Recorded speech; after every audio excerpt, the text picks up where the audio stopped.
So I'm sure every single person watching this has heard of these Labubu dolls, right?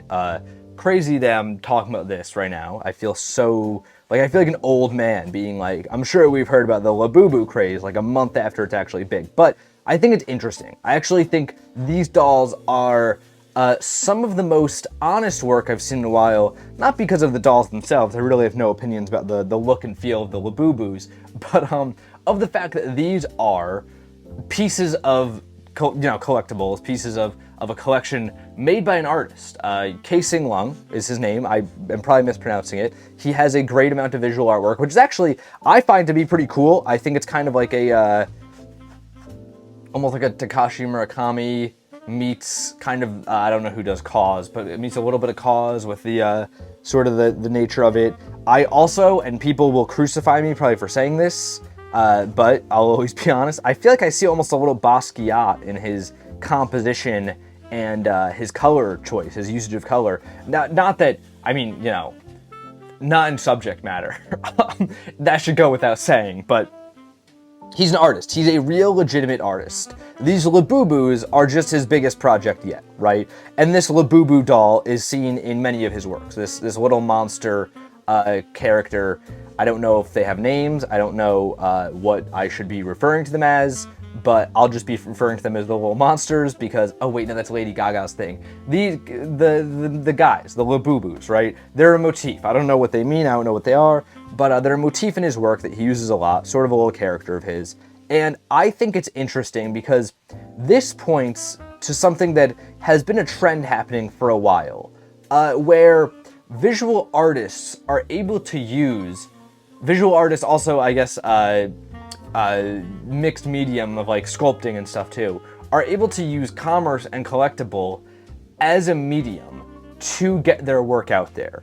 And I think this is, on the one hand, I think I have the immediate reaction to this that a lot of people have. This is a disgusting trend. Like, art should be a sacred thing that's taking place in museums. I love the fact that I can go into the Met and see all these paintings and be like, I aspire to be as good as these guys. And if you're selling your toys online based on your paintings, that's BS. I hate that, right? I have that visceral reaction to this at first because I think that is the visceral reaction, right? This is not at all a trend that has happened because artists are like, man, we need to get more entrepreneurial, or like they're not thinking about like, oh man, this marketplace of making cheap collectibles is the future of art. No, they're doing it because they, the way the world works has evolved to a point where you need attention and you need to sell that stuff to be spread around in any regard, right? I would go on a limb, and I don't know, I've never watched anything of Sing Lung's. I've never watched anything of his. I've never watched anything of the Cause guy or the Bear Brick guy. I've never watched anything of these artists. I'd be willing to bet they'd love to keep the painting stuff and the sculpture stuff in studios and museums if they could, right? I'd be willing to bet because I know how a ton of artists operate before they put their stuff on merch. Maybe they don't. Sorry to you guys if you're watching this, but there is something interesting about this. One, that it's almost honest, I think. It's almost honest in an extent to be like, this is where art is at. This is what's kind of happening with it, and we are going to just tap into that, right? I think that's very honest. I think that's very interesting, and I don't hate it, right? Because I think that there are two examples I want to go into of this happening in ways that I don't think we're thinking about, right? The first of which is going to make a lot of people very angry. The second of which. I'll start with the easy one, right? Takashi Murakami kind of tapped into this, I think, a good bit. If you guys don't know, Takashi Murakami, he made that sunflower with the face on it. I'm sure everybody's seen that. He also does a lot of work that's like more in the pop vein, and he has a lot of paintings, but he also does a lot of stuff more in this consumerist space, right? I'm just going to refer to that, this is that, because like, I don't know, I think there's a temptation to call it like the hype beast space, but I think that, especially in the case of Murakami, this is just very much a consumerist space where he's putting it onto, like, I think he's done collabs with Louis Vuitton before. Obviously, back in the day, he's very well known for his work with Kanye. Much of that was translated into very real things. He famously has a lot of pillows and things like that.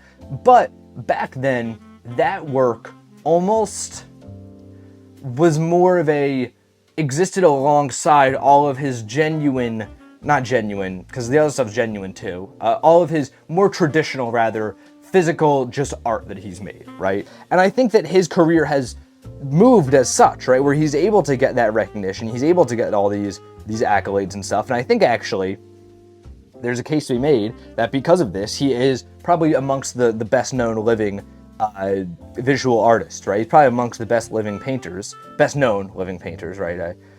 I don't know if we could objectively say that he's the best of them, but definitely amongst the most popular for sure. And I think that the way he did this is almost perfect. I actually would say if you're an artist who is like, I want to get my stuff out there, take notes, because I think the way he did that is exactly something to be mirrored, where you're existing in these fun spaces, you can make a bunch of money, which is everybody loves. We shout out money. And you can also have a great deal of integrity right alongside of it, where I would say an equal number of people love Takashi Murakami's paintings as they do love buying the new Louis Vuitton collab with him, right? Very interesting. But I want to actually propose something here, because I don't think Murakami was the first to start this trend. I think he was actually more following in this trend, and I think there's an honesty in what we see with this new, not just Labubus, but also with Cause and things like, the Bear Bricks, right? Which are pretty cool, I guess. I don't really know who made them. I don't know if they're an art project in specific, to be honest, but I think they're cool. I actually will say, just like anecdotally, I think all this stuff is kind of cool. I'm not like a hater of any of this, to be honest. I think that, like, you know, if it's not for you, cool, like ignore it. But I think any place where you're just putting out some new cool stuff can be fun, right? But that's besides the point. Before this, I want to talk about what happened to a lot of these New York pop artists. Specifically, we can all think of Warhol, Basquiat, and Keith Haring. These people are on, walk into a Uniqlo right now, you'll see their stuff everywhere, right? These are people that were, feels like, I wasn't around in 1987 when Warhol passed, but it feels like the second that they passed on, their work was taken and put on every shirt in the world, right? These are prime examples of artists whose work immediately went into the space of commerce, right? And I think that, on the one hand, I actually do find it gross in a way, and this is me just being like somebody who's super into this stuff.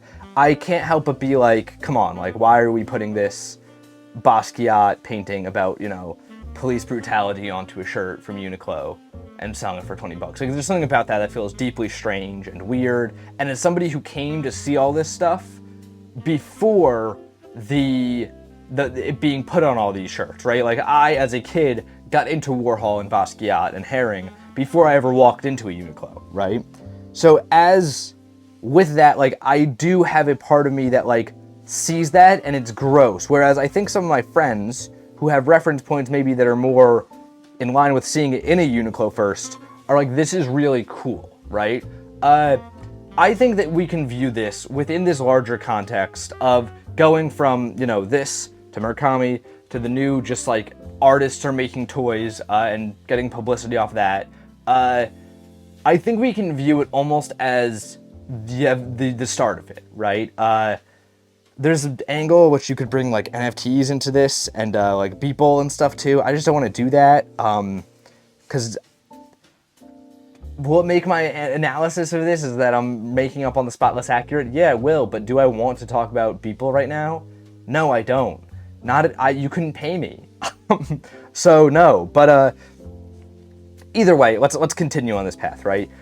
There is an argument to be made that I think that I hate, first and foremost. Let me say I don't like this argument, but an argument nonetheless that Warhol and Basquiat and Haring have persisted into the modern day in the regards they have because of the fact that they have been put on every shirt in America, right? I think this is disgusting because I'm like, dude, like Warhol was one of the most famous people ever when he was alive. It's Andy Warhol. You know, like I look at these people as gods. I look at them, especially, I mean, this is just me being biased, but especially being from here in New York, like I look at these people as like, you know, this is like my inspiration. You know what I mean? Like this is who is the best to me. And for people I know to be like, I wouldn't know these people if they weren't on this shirt from Uniqlo. I'm like, that's disgusting, and you're an idiot for that. But I can't deny the fact that they're also telling me the truth, that a lot of these people I know would not be familiar with these artists if it wasn't for the fact that they've been plastered onto everything, you know? And because of that, I am tempted to say that maybe, and you know, also I should address here too, there's an angle to look at this that like, this is a natural progression of pop art. Not that I don't think Basquiat is as much pop art, which people often refer to him as neo-expressionism.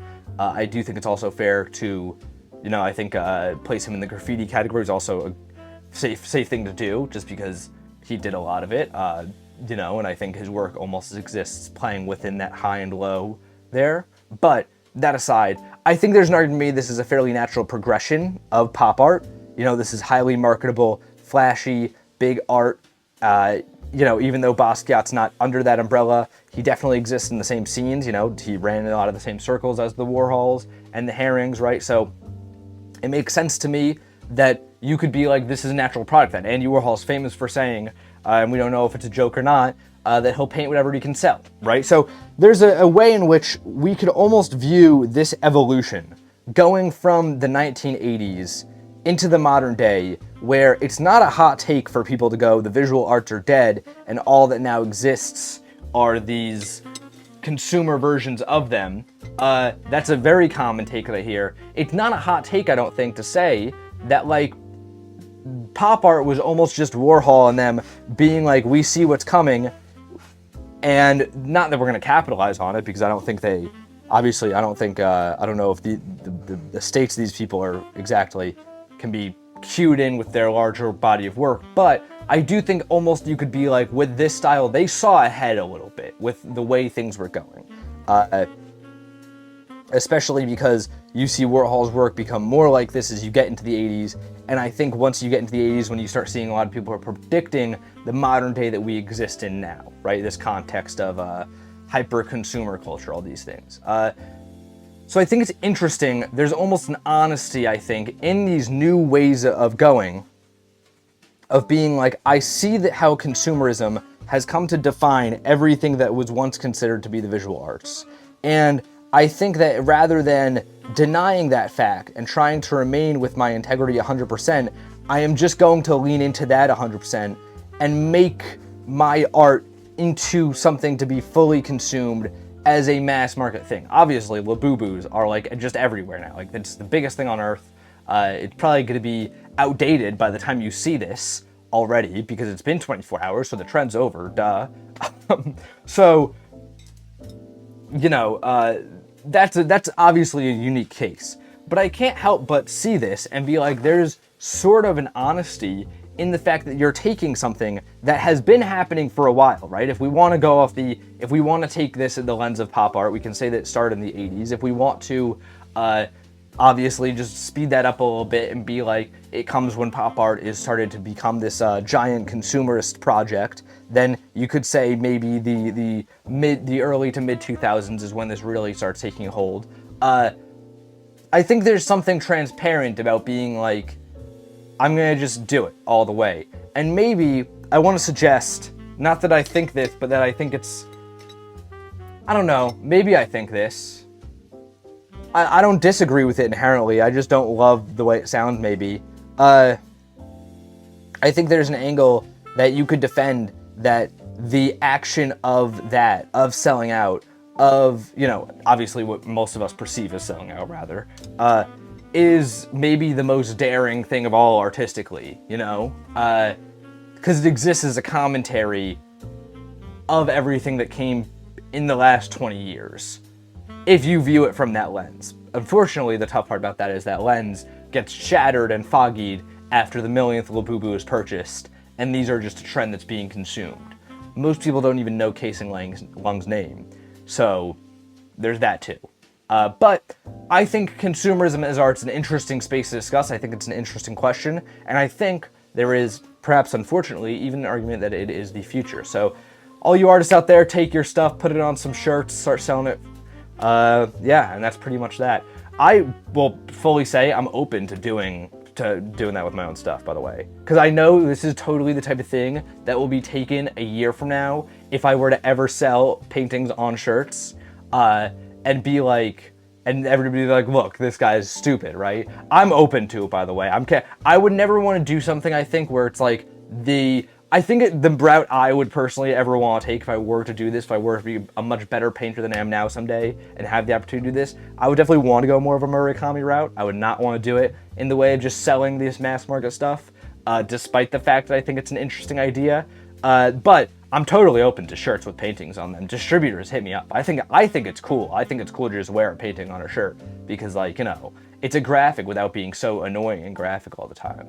Like, that's the thing with, if you go to the mall these days, you get a shirt, it's a nice shirt, and then you flip it around, and it's like a picture of like a skull and a rose, and it's like, boys don't cry. And like, just give me, you know, even like on Warhols, like, or Basquiat's a great example of this too. Like, they'll have like just a painting on a shirt, which, in the reference to the subject matter of Basquiat especially, feels kind of gross already, but then you flip it around and it'll be like cheesy clip art of Basquiat that says like, the king of New York under it. It's like, this is just ugly now, you know? Not only have you done something disrespectful to this art, you've also somehow made it ugly, which is just that's double disrespect right there. Anyways, I'm getting on side tangents now. Yeah, I'll be selling one of these paintings on shirts one day, just FYI to all you. Hopefully, if all goes well, if I can become a good enough painter to do so. This is the painting, 4 colors today. First time. I mean, the one's a gray though. I don't know if that really counts, but either way, I think it's interesting. I think it's fun. I think it's cool. Not much to say. Very similar composition to yesterday, actually. I don't know how much I like that, but go check this out. It'll be up on the Instagram later this week. And until next time, guys, gals, and pals, my name is Max Dice. This has been Paint Talk, episode 202. I almost said 100 again because we're in the early 200s now, but either way, I'm here every morning, painting and talking with you all.